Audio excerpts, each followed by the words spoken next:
I'm Denise, 32 female.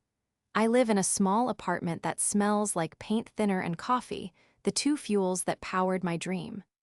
For the last 5 years, I poured every ounce of my being into my graphic design agency, a boutique firm I built from the ground up.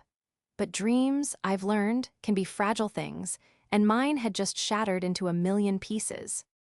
This story isn't just about a failed business. It's about the moment my own parents decided to put a price tag on their love, handing me a bill for a childhood I never realized was a loan. Before this story unfolds, I'd love to connect with you. Please let me know in the comments where you're watching from and what time it is in your corner of the world. It's amazing to see how far these stories can travel. Growing up, my house was my father's monument to his own success. Frank, a construction foreman, built our suburban home with his own two hands, and he never let us forget it. Every wall, every floorboard was a testament to his hard work, a physical manifestation of the debt he felt we owed him. He wasn't a man of warm words or gentle hugs, he was a man of transactions. Good grades were exchanged for a grudging nod of approval. A clean room bought you a quiet dinner, free from lectures about responsibility. Love in our house was conditional, a commodity to be earned. My mother, Brenda, was the architect of our family's public image. As a part-time real estate agent, she was obsessed with curb appeal, both for our house and for our family. She curated our lives for an imaginary audience, ensuring we were always presentable, always smiling, a perfect family in a perfect home. Our family photos were masterpieces of deception, capturing moments of forced joy that evaporated as soon as the camera was put away. My younger sister, Jessica, navigated this environment better than I did. She was pragmatic, understanding the rules of the game from an early age. She pursued a sensible degree in marketing, landed a stable corporate job, and never gave our parents a reason to question her choices. She was the good investment, the daughter who provided a reliable return. I, on the other hand, was the dreamer, the artist. My passion for graphic design was seen as a frivolous hobby, not a viable career. "There's no money in drawing pictures," my father would grunt, his disapproval a constant, heavy cloud over my ambitions. When I announced my plan to start my own design agency, you would have thought I'd declared my intention to join the circus. My mother worried about what the neighbors would think if I failed. My father just saw it as a bad investment, another mark in the liability column he seemed to keep in his head. Despite their lack of faith, I pushed forward. I used my own savings, worked side jobs, and slowly built a small but respectable client list. My agency, Aura Design, became my everything. It was the one place where I felt my worth wasn't being constantly measured and judged by my parents. My best friend, Maya, was my rock through it all. We'd been friends since kindergarten, and she understood the suffocating atmosphere of my family home better than anyone. Now a sharp, no-nonsense lawyer, she was the one I called after every tense family dinner, the one who reminded me that my value wasn't determined by my father's approval. "They don't see you, Denise," she would say, her voice firm over the phone. "They see a reflection of themselves. Your success is their bragging right, and your failure is their burden." I knew she was right, but a part of me, the little girl who just wanted her dad to be proud of her drawing, still yearned for their validation. For a few years, it seemed like I might actually get it. Aura Design was doing well. I hired 2 junior designers, moved into a small office downtown, and was even featured in a local business journal.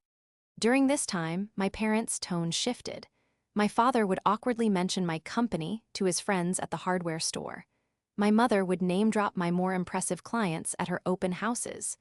They weren't proud of me. They were proud of the veneer of success I could provide them. They treated my achievements like a new coat of paint on their perfect house, something to make them look good to the outside world.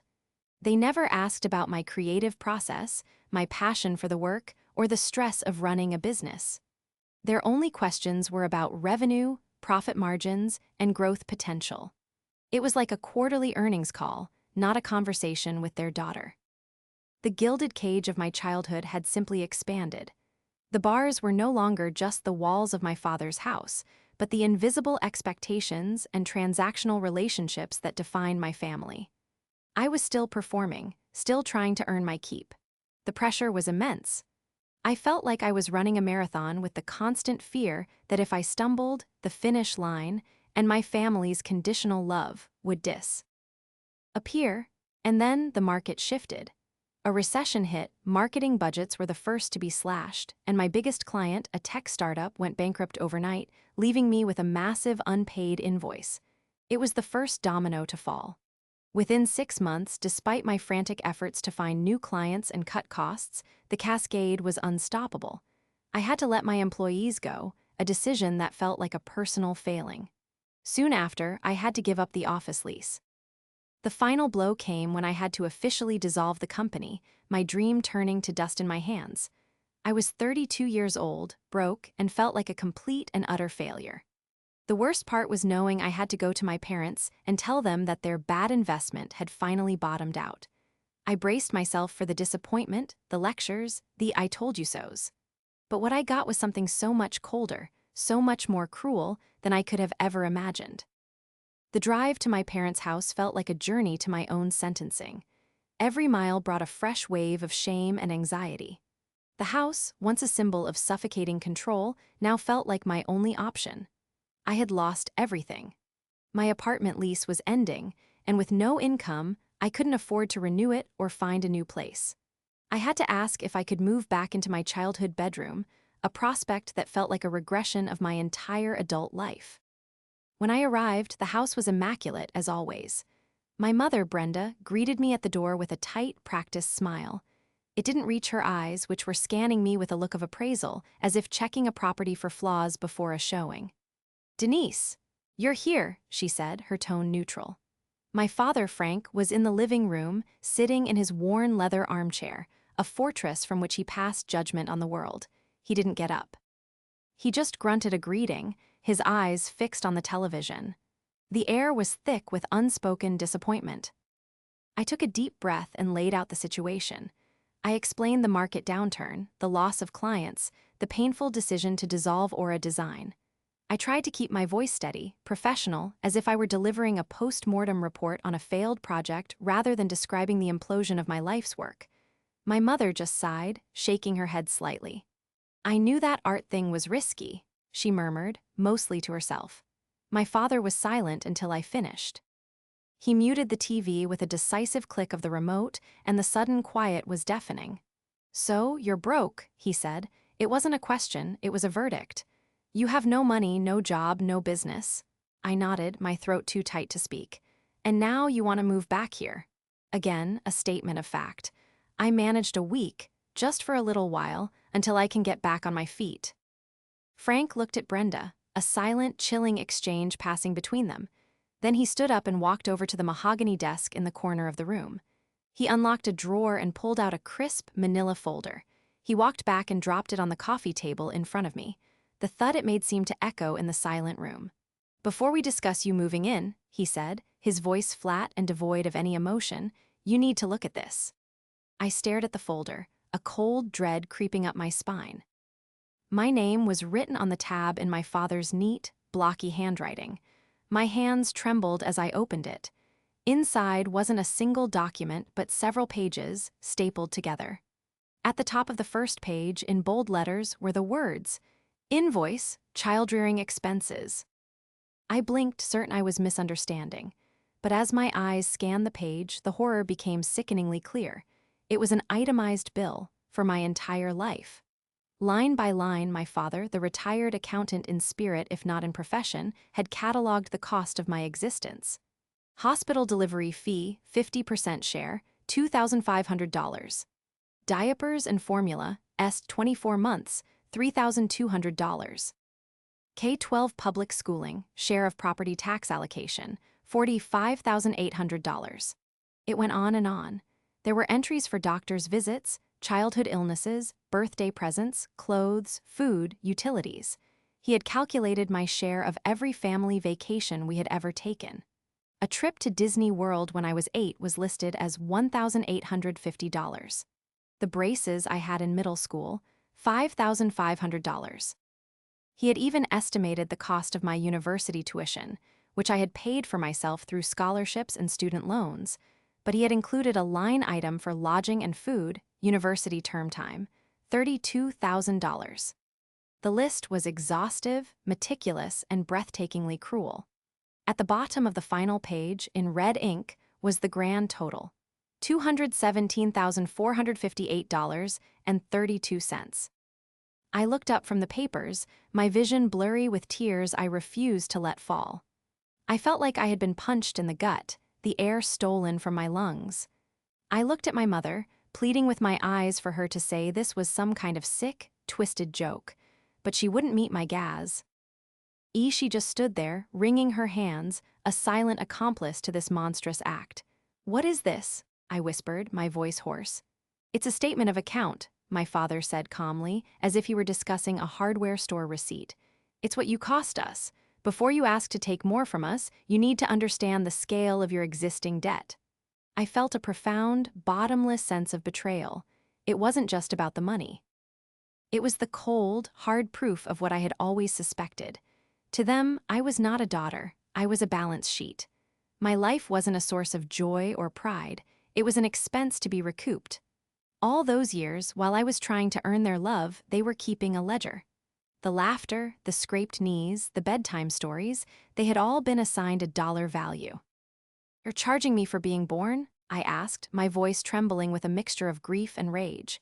"We're not charging you," my mother said softly, finally speaking. "We just think it's important to have a clear understanding of the investment. Investment. That word again." The room started to feel small, the air thin. I felt utterly and completely alone, adrift in a sea of my parents' cold calculations. I looked at the cruel document in my hands, then at the two strangers who had raised me.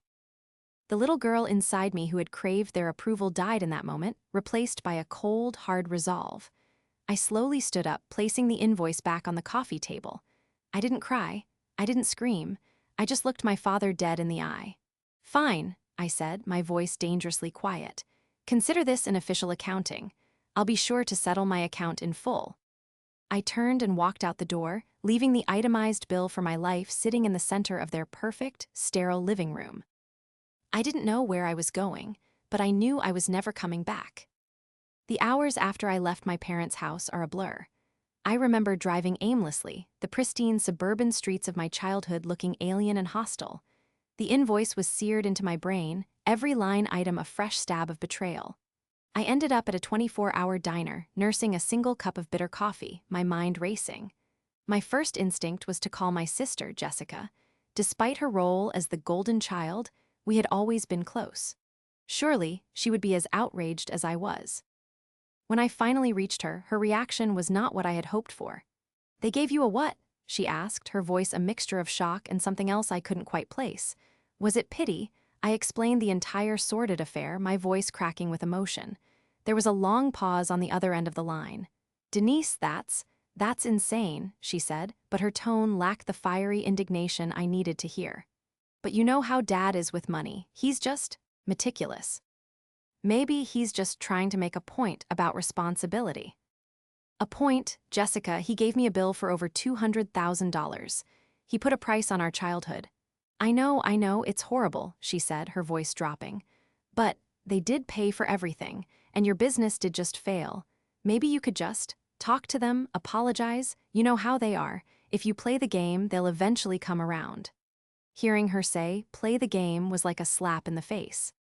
She was so conditioned to their transactional world that she couldn't see the fundamental cruelty of it. She saw it as a negotiation, whereas I saw it as an act of emotional warfare. Our call ended with a promise from her to talk to them, but I felt no comfort. She was an insider, a player who knew the rules. I had just been excommunicated. My next call was to Maya. I barely got the story out before she exploded. "He did what? That man is not just an accountant at heart, he's a monster. Are you okay? Where are you?" Her immediate, unconditional fury was the balm my wounded soul needed. I told her I was at the diner, and she was there in 20 minutes, sliding into the booth opposite me, her lawyer face set in a grim line. She took the invoice, which I'd snatched off the table in my rage, and read it over. Her expression shifted from anger to a look of intense, analytical focus. "This is meticulous," she said, her legal mind taking over. "This isn't something he just threw together. He's been keeping these records for years. This is premeditated, Denise. Her words sent another chill down my spine. This wasn't a spur-of-the-moment reaction to my failure. It was a prepared document, waiting for the right moment to be deployed. "What do I do, Maya?" I asked, feeling helpless. "I have nothing, no money, no home." "You're staying with me, obviously. That's not even a question," she said, waving away my protest. "As for this is a declaration of war. You don't owe them a thing, not legally, not morally, but they've drawn a line in the sand. They've reduced your relationship to a financial transaction, so we'll treat it as such." For the first time that night, a tiny spark ignited within me. Maya wasn't just offering comfort, she was offering a strategy.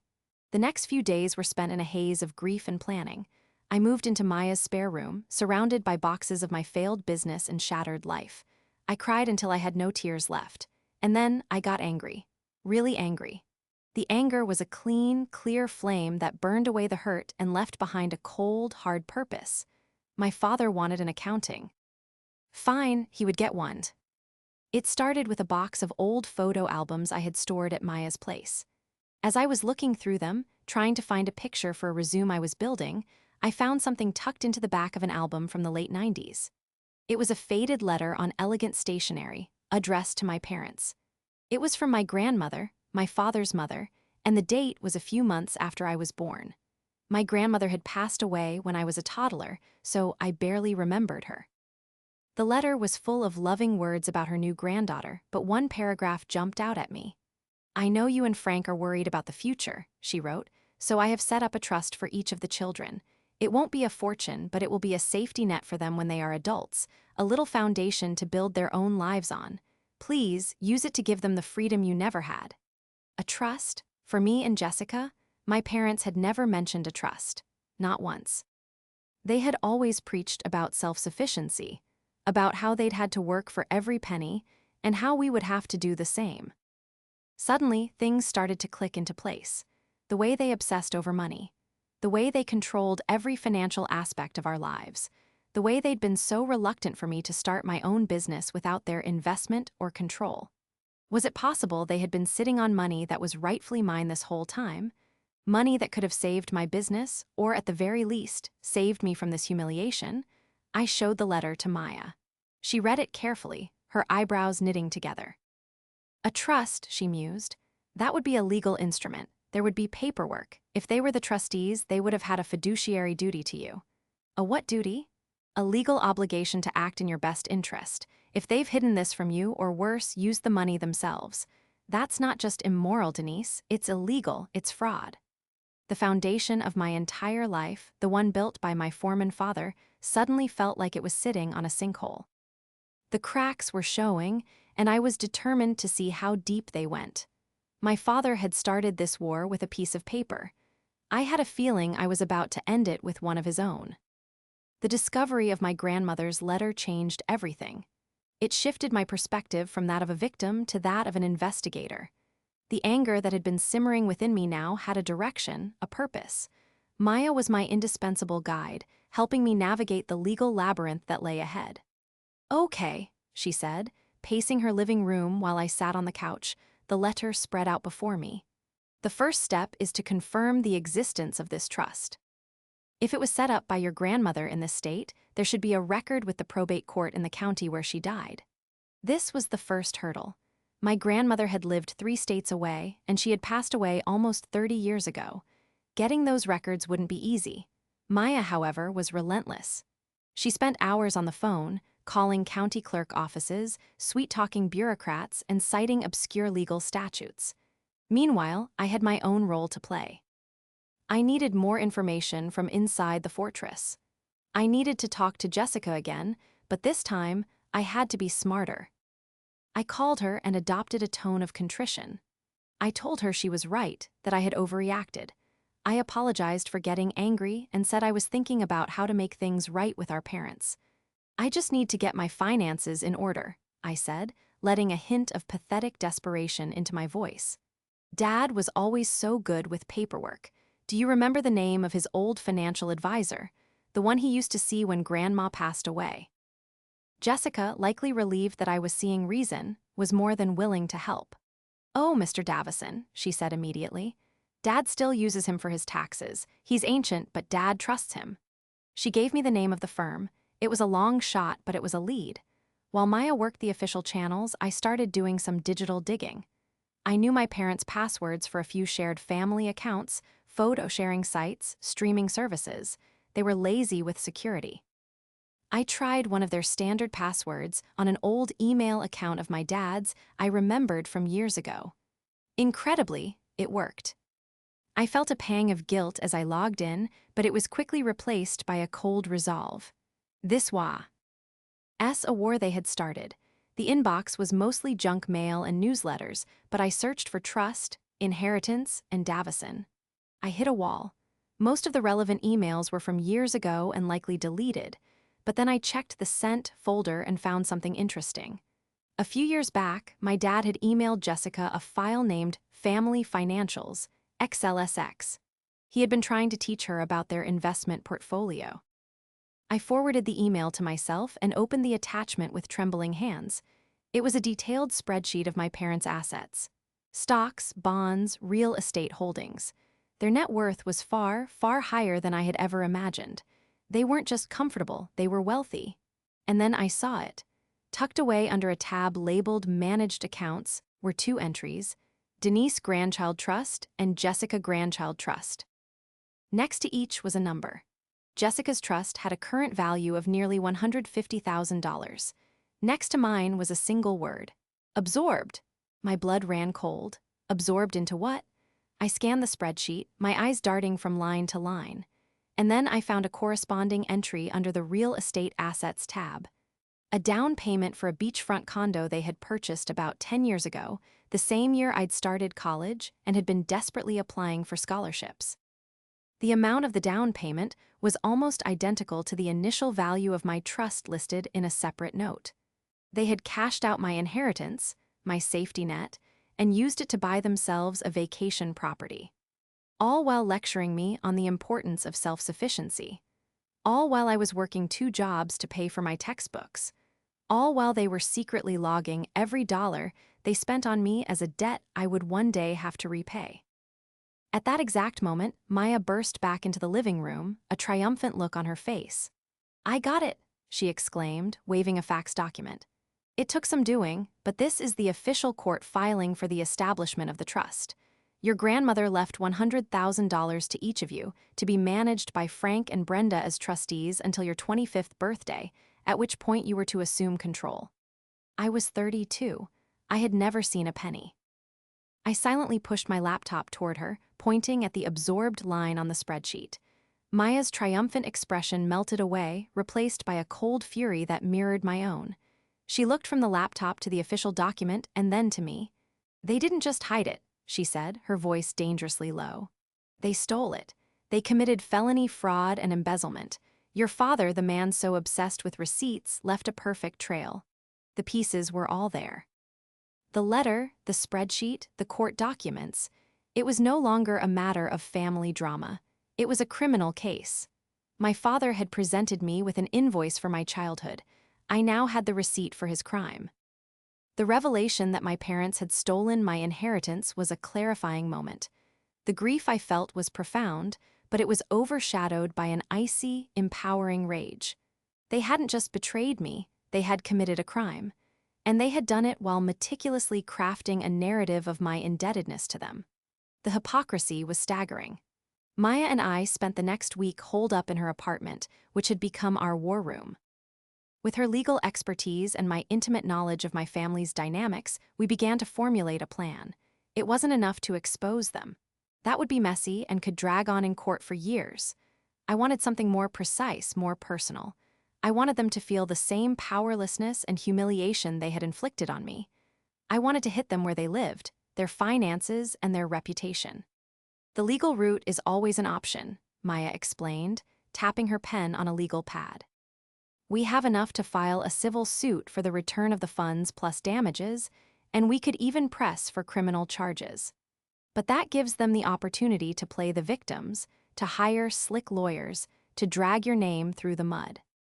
"I don't want a court battle," I said firmly.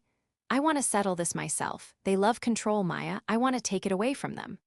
The plan we devised was surgical. It had 3 phases. Phase 1 was about gathering undeniable leverage. We had the trust document and the spreadsheet, but we needed more. We needed to know exactly where all the money was. We needed a complete financial picture, something that would leave them with no room to lie or maneuver. This is where my sister, Jessica, came back into the picture. I knew she was my parents' designated heir to their financial kingdom. As I suspected, she had access to all their online banking and investment portals. I needed that access. I called her again, this time putting on the performance of a lifetime. I told her I was in a desperate situation, on the verge of declaring bankruptcy. I told her I was ashamed and that I finally understood. What our parents had been trying to teach me. I need to prove to them that I can be responsible, I cried, letting my voice break. I was thinking if I could just see how their portfolio is structured, how they manage their assets, I could learn from it. I could build a financial plan to show Dad, to show him I'm serious about paying him back. It was a disgusting lie, and part of me hated myself for manipulating her. But then I remembered her initial dismissal of my pain, her willingness to play the game. She was a product of their system, and I would use the rules of that system against them. Jessica, eager to see her problematic older sister finally conform, took the bait. She expressed her sympathy and, after a little more convincing, agreed to walk me through their accounts over a screen share call. "Don't tell them I'm doing this," she warned. "Dad would be furious." I promised I wouldn't. During the call, I feigned ignorance, asking her to show me everything, from their checking accounts to their offshore investment holdings, something even I was surprised to see.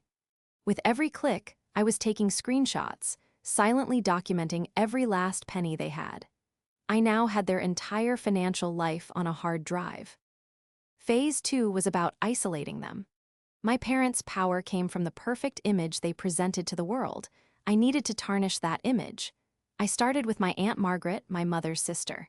She had always been the kind, empathetic one in the family, often clashing with my parents' materialistic worldview.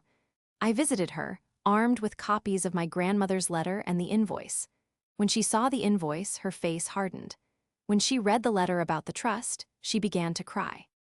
"I always knew Frank was tight with money," she said, her voice thick with emotion, "but I never thought he was a thief, and Brenda, to let him do this to her own child."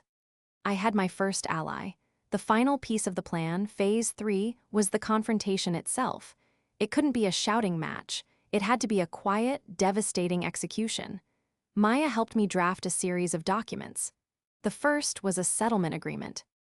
It stipulated that my parents would immediately transfer the full amount of my stolen trust, plus compound interest calculated over 30 years, to an account of my choosing. The total came to just over $480,000. The second document was a formal renunciation. It was a letter, to be signed by them, acknowledging their theft and my decision to permanently sever all ties with them. It stated that I would not be responsible for their care in their old age, and that I relinquished any and all claim to any future inheritance. The final and most crucial document was a prepared statement. It was a confession detailing their embezzlement of my trust fund, ready to be sent to the district attorney's office. Attached to it was all the evidence: the trust filing, the spreadsheet, the bank statements, the screenshots. I made 2 copies of everything, one for them and one for Maya, who would be waiting for my signal. The plan was set. I was going to walk back into that house, not as a failed daughter begging for shelter, but as a creditor coming to collect a debt. They had taught me that everything has a price. They were about to find out the true cost of their betrayal. I chose a Sunday afternoon to return to my parents' house. It was their quiet time, the period after church and before their weekly dinner, a time when their guard would be down.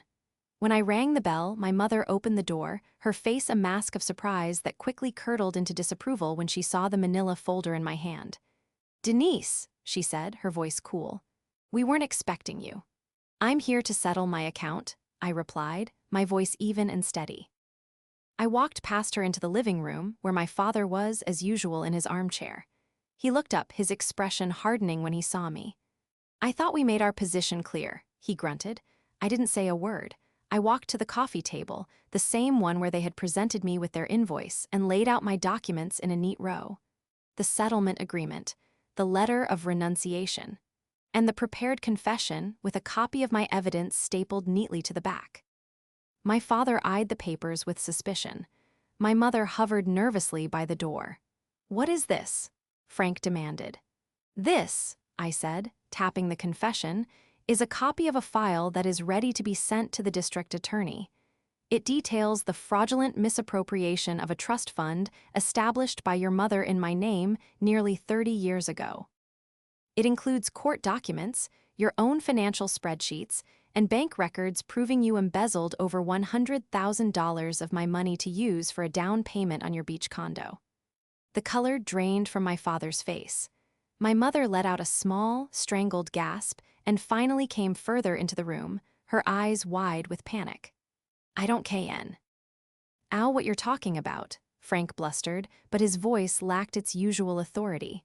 It was a weak, pathetic bluff. "Oh, I think you do," I said calmly. "I know you cashed out my trust. I know you've been lying to me and Jessica our entire lives. And now I have the proof." I pushed the settlement agreement towards him. "This is your one and only way out of this. You will transfer $480,000, the original amount plus interest, to my account by noon tomorrow. You will also both sign this letter, renouncing any future claim on me, just as I am renouncing any on you. We will be legally and personally strangers." My mother started to cry, soft, theatrical sobs. "Denise, how could you do this to your own family?" "My family." I laughed, a bitter, hollow sound. "You charged me for my own birth. You put a price on every meal, every Christmas present. You taught me that family is a transaction, so let's complete it. This is the final invoice. You pay it and you never have to worry about your bad investment again." My father stared at the documents, his hands trembling slightly. For the first time in my life, I saw fear in his eyes. He was a man who had built his life on control, on the power of the bottom line. I had just presented him with a calculation he couldn't win. He had two options: financial ruin and public humiliation, or just financial ruin. "You wouldn't," he whispered, looking up at me. "You wouldn't send your own father to prison." "Try me," I said, my voice as cold as ice. "You had no problem making me homeless over a fabricated debt. I have no problem holding you accountable for a real one. My friend Maya is waiting for my call. You have 1 hour to sign these papers and arrange the transfer. If I don't hear from your bank confirming the wire transfer is in progress by then, she files the report." The next hour was the longest of my life. My mother wept and pleaded. She tried to appeal to my sense of love, of duty, of family, all the things they had commodified and sold off long ago. My father was silent, pacing the room, his face a grim, gray mask. He picked up the phone, likely calling his financial advisor, Mr. Davison, who undoubtedly confirmed how much trouble he was in. He looked at the evidence I'd presented. He saw his own spreadsheet, his own digital trail. He knew he was trapped. Finally, with a defeated sigh that seemed to suck all the air out of the room, he sat down at his desk, took out his pen, and signed the papers.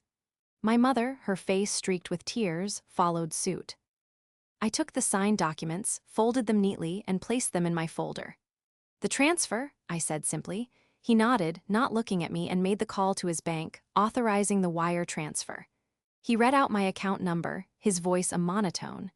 I stood there, listening to him liquidate a piece of his carefully constructed empire to pay a debt he never thought would come due. When it was done, I walked to the door. I paused on the threshold and looked back at them.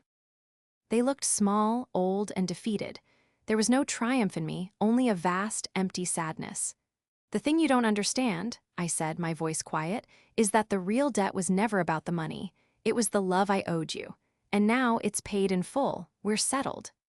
I walked out of that house for the last time, leaving the silence and the wreckage behind me. The gilded cage was finally, irrevocably broken. The money appeared in my account the next morning. Seeing that number, a figure that represented both my stolen past and my liberated future, was a strange, anticlimactic moment. It wasn't a jackpot win, it was the closing of a painful chapter. It was restitution. The first thing I did was write a check to Maya for her legal services, though she tried to refuse it. "This wasn't about the money, Denise," she said. "It was about justice." I know, I replied, forcing her to take it. But from now on, I'm paying my own way. No more debts, real or imagined. With the remaining funds, I didn't rush to rebuild my old life. The thought of starting another high-pressure agency, of tying my self-worth to profit margins and client lists, made me feel tired. I had spent my whole life chasing a version of success defined by others, particularly my parents. Now, for the first time, I had the freedom to define it for myself. I rented a small studio apartment in a different part of the city, a place with big windows and great natural light. I bought a new computer and a drawing tablet. Instead of chasing corporate clients, I started taking on small, passion projects for nonprofits and local artists, people whose missions I believed in. The pay was a fraction of what I used to make, but the work was more fulfilling than anything I had ever done. I was creating again, not for approval or for profit, but for the simple joy of it. My relationship with my sister, Jessica, was irrevocably fractured. She called me a few. Weeks after the confrontation, her voice a mixture of anger and confusion. Our parents had told her a sanitized version of the story, that I had extorted them after my business failed. I calmly emailed her the evidence, the invoice, my grandmother's letter, the trust documents. "This is the truth," I wrote. "I'm sorry you were lied to as well." I don't know if she ever confronted them. We haven't spoken since. The silence is a sad, necessary casualty of the war I had to fight. Perhaps one day she will understand, but I can no longer afford to wait for my family to see my worth. I've had to learn to see it for myself. My Aunt Margaret has become a true maternal figure in my life. We have lunch every few weeks. She tells me stories about my grandmother, the woman who had tried to give me a foundation of freedom. In a way, I feel like I am finally honoring her legacy, using the money not as a crutch, but as a tool to build a life of authentic purpose. I don't know what happened to the beach condo. I don't know what my parents tell their friends about their estranged older daughter. I have blocked their numbers and have no presence on social media. Their world, with its pristine surfaces and rotten core, no longer exists for me. Sometimes, when I'm working late at night, the city lights twinkling outside my window, a wave of sadness washes over me for the family I wish I had. The kind of family that would have offered a hug instead of an invoice, that would have seen my failure as a moment for support, not for accounting. But then the feeling passes, and it's replaced by a quiet, steady sense of peace. My father was a builder of houses, but he never understood how to build a home. He thought foundations were made of concrete and rebar, not love and trust. He spent his life calculating costs and never learned the value of anything. I am building my own future now, on my own terms. It's a smaller life than the one my parents envisioned for me, but it is authentically mine.